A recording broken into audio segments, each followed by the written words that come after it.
This is Lisa from Mobile Tech Review, and today we're doing a smackdown between two top Ultrabooks. Right here we have the Asus Zenbook Prime UX31A Touch. So this is a touchscreen edition, basically, of the UX31 that you know and love. And here we have a new model from Samsung. This is the Samsung Series 7 Ultra, their Ultrabook. Also HD display, full HD, about the same size, about the same weight. Both have a touchscreen, both have backlit keyboards, same internals pretty much. So how do you choose? We're going to find out now. So here we have two really lovely new Ultrabooks. Both of these are available at Best Buy in the United States, by the way, and the Asus so far has been exclusive to Best Buy for a few months that it's been out, and the Samsung, well, right now it probably is too. Both 13.3 inches, both have a lovely metal casing, obviously a different color here. We've got kind of a natural aluminum finish on the Samsung, and we have this nice swirl aluminum black finish on the UX31A Touch that sets it apart from the regular UX31A in this country. Those of you who are overseas, of course, you won't get the full black treatment necessarily. You get the standard Zenbook Prime silver tones. The Asus sells for $10.99 at Best Buy forever. They're having a $100 off sale on Windows 8 laptops, so technically it would be $100 more, but let's face it, realism is that for months now it has been priced at that. And the Samsung, brand new, at $9.99, so it's $100 less. That's pretty surprising. Usually Asus is very aggressive with pricing, and they tend to be the cheaper ones. But in this case, well, Samsung got them on that one. So you can see similar form factor. The Samsung is a little thicker at the front. The Zenbook has that distinctive taper, so it gets really low right there. And the Samsung is about the same thickness. In fact, it's slightly, ever so slightly thicker at the front than it is at the back. That's different. They're clad all in metal. Here you can see our Samsung shiny metal bottom right here. Asus, black metal also. Both of these guys have full 1080p IPS displays. They're actually, both displays are made by the same manufacturer. Slightly different model number between these two, but very similar characteristics in terms of having very wide color gamuts. We'll discuss display in detail soon. If we take a look around at the ports, the Samsung is going to be the winner here. It weighs about 2 ounces more, which isn't much, but you sure get a lot of ports for your money. First, our Zenbook Prime, a little hard to see because it's black here, but here we have our SD card slot full size, our audio jack, a USB 3.0 port. Samsung on this side, we have Gigabit Ethernet, Awesomanius. Now, to be fully clear, the Asus Zenbook Prime comes with a little USB Ethernet adapter, 10100 Ethernet, so you're not going to get gigabit there, and that does use up one of your USB ports, but they do give you that adapter in the box. They also give you a mini VGA adapter. We have a full-size HDMI port right here on the Samsung, a USB 3.0 port. We have our combo audio jack, and we have a mini VGA port. Now, Samsung doesn't include the mini VGA adapter in the box. You have to buy that separately, unlike Asus. Go on to this side. Full-size SD card slot under this door right here. And two USB 2.0 ports right here, and there's your Kensington lock slots. And as Ultrabooks go, lots of ports right there. If we flip back to our Asus and look at the other side, we see our second USB 3.0 port. So there's two USB ports total. Both of them are 3.0 versus 3 USB ports on the Samsung. But one is USB 3.0, the others are 2.0. And here we have our micro HDMI and our mini VGA with the adapter included in the box. So you're going to need the adapter for your HDMI out, which is probably the more common thing for a lot of folks these days to want to use, versus not needing that on the Samsung. That said, that adapter is very cheap and easy to find in pretty much any consumer electronics store these days. Now, one important difference between these two guys, both of these you can remove the bottom panel. It's a metal panel. This one here, teeny Torx screws to get it off, so a little bit more obscure there, but you can do it. But if you open it up, you're going to find you probably shouldn't have even bothered, to be honest. The memory is soldered on board. This has 4 gigs of DDR3, 1600 megahertz RAM in dual channel configuration. Can't do anything with that. And it has an mSATA drive. Aha! mSATA drives, if you're geeky with notebooks, you know that that's the internal SSD standard for Ultrabooks these days, but it's not your normal shape and size mSATA drive. It's a gumstick shaped one, sort of like what's used in the MacBook Airs. So you're not going to have an easy time finding a replacement for that. So there you go.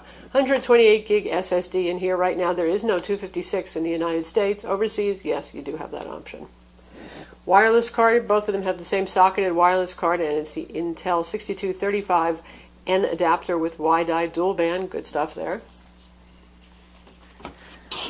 Samsung, a rare treat for an Ultrabook right here.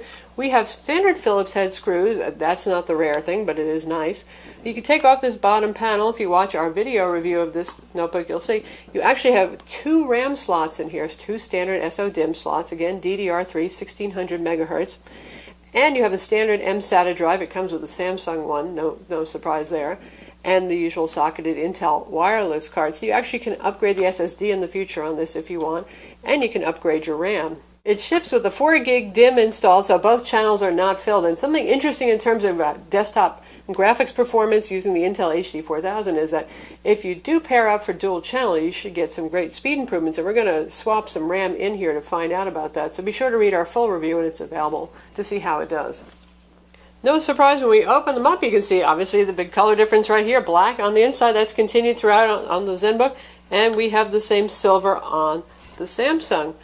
One big difference, though, is about your typing experience here. They both have really actually very nice keyboards, but you can see the Zenbook has high contrast keys. It also has backlight that likes to stay on all the time. It's on right now in a bright room, but black keys, white letter masking, no matter what the lighting is, that's very visible, even if the backlighting isn't on. And then we have a little silver background there to show you where the keyboard is and where it ends, basically. All makes for typing in dim settings easy. Samsung, aesthetically speaking, it's pretty. Sure, you've got light silver with dark silver key masking, basically. In dim lighting, when the backlighting isn't really going to be kicking on, it's kind of hard to actually read the masking on the keys. Now, even if you're a wizard of a touch typist, you probably don't remember where all the little FN multimedia control keys are. It would be helpful if they were a little easier to see. Once you're in a truly dark environment and the backlight kicks on, then it becomes easier. Both of these have fairly shallow keyboards. Both have fairly standard layouts as well. Surprisingly, this doesn't feel quite as good and quite as damped as the Asus Zenbook Prime UX31A Touch, but I find I type much better on this. This always works this way for me with the Samsung Series 7 machines. Keyboard doesn't feel like you're a wizard on it, but you type really well. A large trackpad here made by Elan. Nice definitive border here. You can feel it so you don't wander off. Works pretty well, supports multi-touch gestures. Now if we look at the Zenbook, visually of course it's pretty hard to see where the trackpad begins and ends. It has a different texture though. There's a little bit of a line. You're not really going to feel so much when you wander off, but overall I actually like this trackpad a little bit better. The texture is a little bit rougher. It just seems to be tracking a little bit smoother than the Samsung. Now the Samsung is a new product. It just came out this week, so probably we'll see some more trackpad drivers. It already got one, and they may end up being on par, but right now I slightly prefer the Asus. One thing I dislike greatly about this keyboard is where the delete key usually is in the upper right hand corner. That's the power button. How awesome is it when you're typing, you go to hit the delete key and you hit the power button instead? Not so great. Aesthetically speaking, I would say the Zenbook Prime is the prettier machine. It has that taper, complex curves on the back, the swirled aluminum design, but that is a matter of taste. They're both very attractive and understated notebooks. One thing I like about the Samsung is this kind of neat sculpted curve that it has right here. So it drops down for the keyboard, and then we've got a little curve up. So it's not a simple design either, but it's a little bit more understated. This is a matter of taste. You can decide for yourself which you like better. I will tell you one thing, though. I'm a little bit of a tidy freak, and you might be too with your electronics devices. And this guy, you can touch till the cows come home, and it really doesn't show fingerprints much. That lovely black Zenbook Prime, my God, it picks up fingerprints like you wouldn't believe, and it goes from being one of the prettiest things you've ever seen to being ultra gooey, icky looking. So be prepared to clean it if you get the Zenbook Prime. When it comes to internals, you're looking at pretty similar stuff other than the upgradability factor, which can change things certainly if you go ahead and upgrade your own RAM on your Samsung Series 7 Ultra. But you've got a Core i5 Ivy Bridge 3rd generation CPU in each of these. The Zenbook goes with the 3317U 1.7 gigahertz. It's been around the block now for several months, while the Samsung has 1.8 gigahertz of 3337U, slightly updated, slightly faster. It's 100 megahertz faster. Both of them have 128 gig SSDs. Samsung makes the one in their product, and this one here has the SanDisk SanDisk drive. And actually, according to the Windows Experience Index, the SanDisk benchmarks a little bit more quickly. Go figure. Roughly on par. The Samsung should be a little bit faster, but in benchmarks, it's actually a little bit slower. On PC Mark 7, We scored 4670 on the Zenbook Prime versus 4469 on the Samsung. Well, that's pretty interesting, isn't it? Why the difference there? I would say because the Zenbook Prime has dual channel memory configuration. It's soldered on, you can't change that, but it's configured dual channel. That makes for faster RAM access, which in turn boosts up your Intel HD 4000 graphics performance. Samsung ships with one DIMM in the slot, so you'd have to pair them up to actually see that performance. And again, we'll cover that in our full written review of the Samsung to see how much more performance we can eke out of it. But roughly speaking, you're looking at two machines who are on par. Slightly updated CPU in the Samsung, but nothing to get really excited about. Now, following through on benchmark performance in our Windows Experience Index here, you can see some pretty similar figures.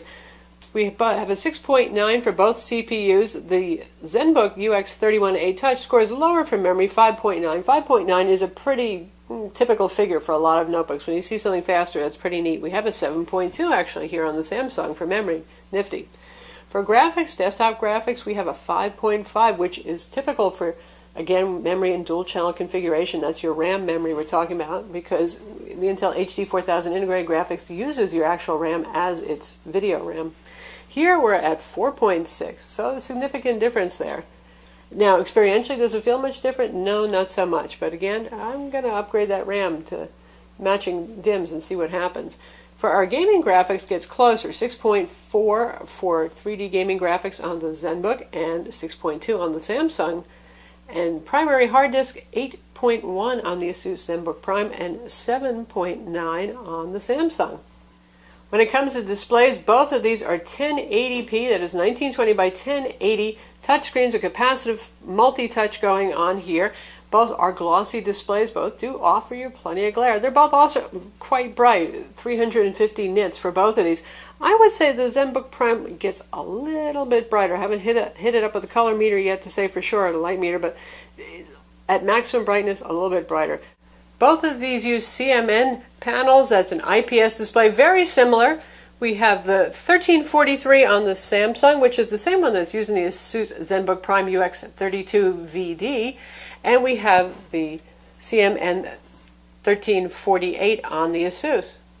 So, almost identical. These are both IPS displays. One fascinating thing is you can probably even see it here. If it's not cranked to full brightness, the camera will pick up some flickering on the Zenbook. Now, the naked eye can't see this. Don't have a panic. It has to do with refresh rate matching the frame rate of the camera. But almost identical panels right here. Same power settings, same Intel HD 4000 graphics. We assume that Asus is doing something with power management that actually is shuttering the backlight on and off a little bit more in sync with our camera. Both have very good color gamut, very wide color gamut, suitable certainly for those who do photo editing. Samsung covers almost the entire sRGB spectrum. Really, really good coverage. Asus is almost there, not quite as good though. But we're talking 95% versus 100%, so I'm not going to complain too much about that. You can see the difference in the color cast.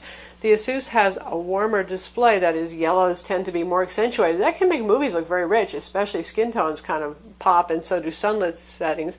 This guy here has more of a neutral color balance. Both of these are obviously more than capable of playing 1080p video, and we have the same trail here, so you can hear the difference in the speakers and see how they look, including the difference in color tones. Now, Samsung offers a couple of color options, including an auto sensing option where it can sense you have a movie playing and it changes the color tone. Personally, I think it looks better if you leave it just at standard mode, but that set aside, the Samsung has JBL speakers. This has Bang & Olufsen ICE-powered audio, but we've got more powerful speakers that really sound a lot better than the Samsung, and I think you'll hear the difference when we play. But first, let's play the video on the Asus. You have concerns about our cargo? Colonel, there isn't anything else that I should know, is there? I can assure you the answer is no. I've gotten calls from people who found local dogs. Looks nice, looks really cinematic. Sounds not bad. It's for a 13-inch notebook. They all just ran away. And now we'll try the same thing on the Samsung. Concerns about our cargo? Colonel, there isn't anything else that I should know, is Much there? fuller audio. Really nice for a small I've notebook. gotten calls from people who found local dogs, but the calls coming in aren't local. It's like Equally they all as just sharp. ran away.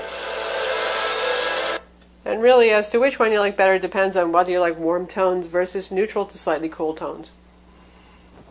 But obviously, the Samsung wins when it comes to speaker quality.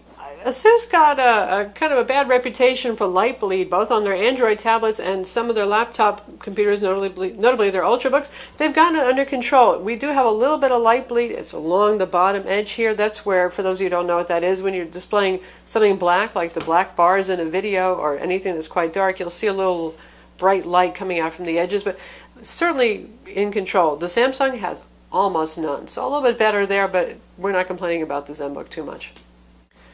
Battery life, well, you're looking at the same thing in both of these. These both have 4-cell lithium-ion batteries that are sealed inside, and capacity is almost identical. We're looking at about 57 watts of power, and they both run for about 6 hours on a charge. It's actual use time with average use. That means a mix of productivity work with MS Office, some streaming YouTube video just for fun, email going on in the background, not trying to stress the heck out of it by playing HD video the whole time. So 6 hours is quite good. So either one of these guys is going to get you the same mileage on the road. When it comes to software, we've already removed a bunch of the Samsung software. They like to throw a lot of stuff on here, a lot of their own software like S Player, S Gallery, S Camera, their own store for buying, well, all sorts of Samsung hardware. One thing that really was terrible, they had something called IntelliMemory on here by the folks who make DiskKeeper, and that's supposed to speed up hard drives, conventional hard drives. This does not have one. It actually can slow the computer down. We uninstalled that. So lots of software on here. A good software updater application.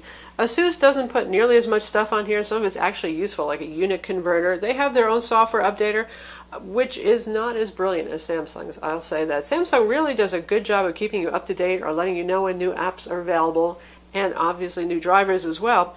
So Samsung gets the win for that, but a little too much bloatware. Of course, you can uninstall that junk, and you do want to uninstall IntelliMemory if you buy this notebook. And for chargers, the Asus comes with their usual monoblock style charger, plugs directly into the wall here, and lots of long skinny cord. Plugs into the side of the notebook the way you expect it would. And the little end here actually lights up green to let you know it's charging. Nice touch. Samsung gives you a miniature version of your standard laptop style adapter. I know some people vastly prefer one over the other. This is the usual. Unplugs right here, plugs back in. One thing that I don't like about the Samsung much is this little charging pin right here doesn't go all the way in the notebook. What's up with that? So it's easier to bump it and knock it out. Not the biggest thing in the world, but at least Asus's plugs all the way in. Both of these guys can get pretty hot if you're doing 3D gaming. I was trying out BioShock Infinite on these guys, and both of them, the charger got hot. Otherwise, in normal use, no. When it comes to temperature, speaking of that, both of these guys are quite cool. Ultrabooks usually are. Now, if you're playing BioShock Infinite, yes, they'll get hot and you'll hear the fans. That's true of any notebook playing a demanding game like that. But otherwise, you just don't really hear the fans on these under normal use. Normal behavior, no strange fan cycling, any of those problems that some Asus notebooks have had in the past. So there you have it. Two gorgeous looking Ultrabooks, and you can watch our video review of each of these again, but we'll give you a look-see around, looks on those.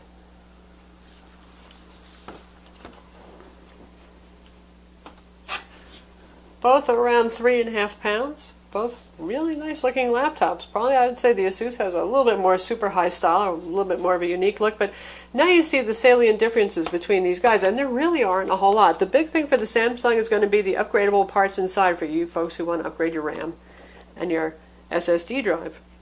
And personally, you know, both of these are really lovely HD touchscreens with gloss. For better or worse, touchscreens just tend to be glossy, but I actually like the warm tone on the Zenbook Prime a little bit better, even though it may not be quite as color accurate. It just looks really nice when you're watching movies, and it makes highlights really pop and things. It makes the display look a little bit more alive and vibrant, but, you know, it's a really fine point. I think if you showed the display on each of these to most folks, they'd be hard-pressed to find any difference.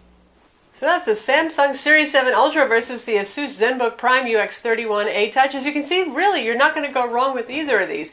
It's such a close race, I really can't even call a for sure winner on this. So go by the things that we covered, the differences, and which ones are more important to you, and make your decision based on that.